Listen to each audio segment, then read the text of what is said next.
Every culture has music, but only one culture built a complete scientific system around the relationship between sound, emotion, time of day, and the human nervous system, and did it over 1,000 years ago. That system is called Raga. And once you understand how it works, you will never hear music the same way again.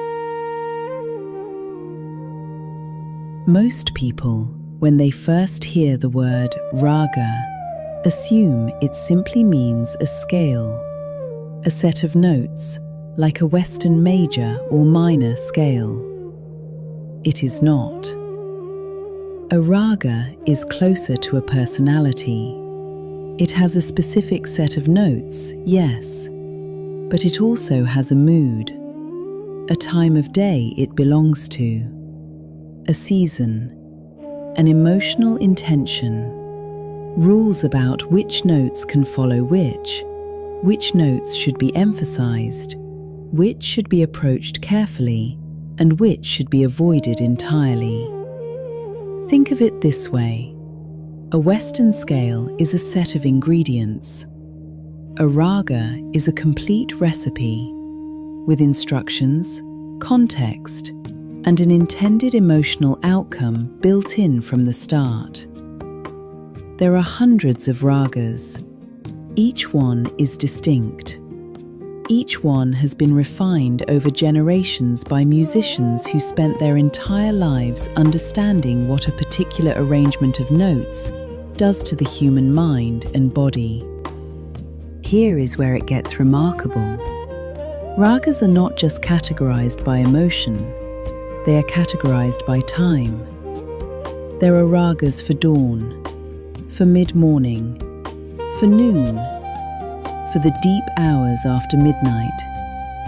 And classical musicians, even today, take this seriously. A morning raga played in the evening is considered not just incorrect, but emotionally dishonest.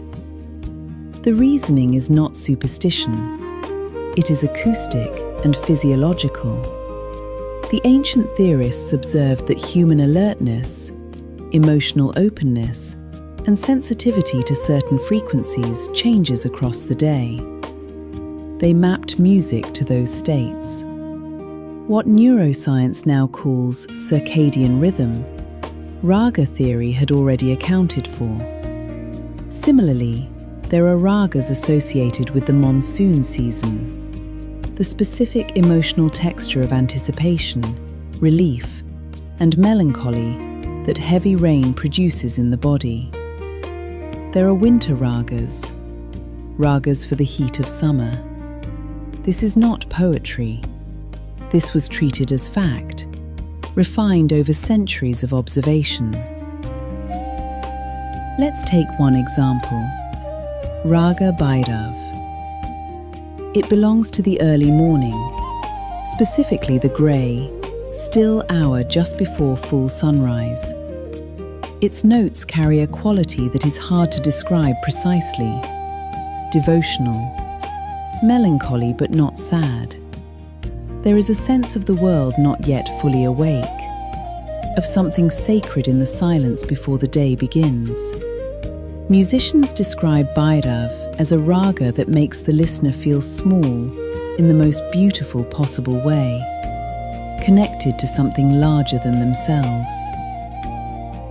Now, you could play Bhairav in the afternoon. The notes would be the same, but experienced listeners say something essential would be missing, that the music would feel unmoored, like a conversation happening in the wrong room.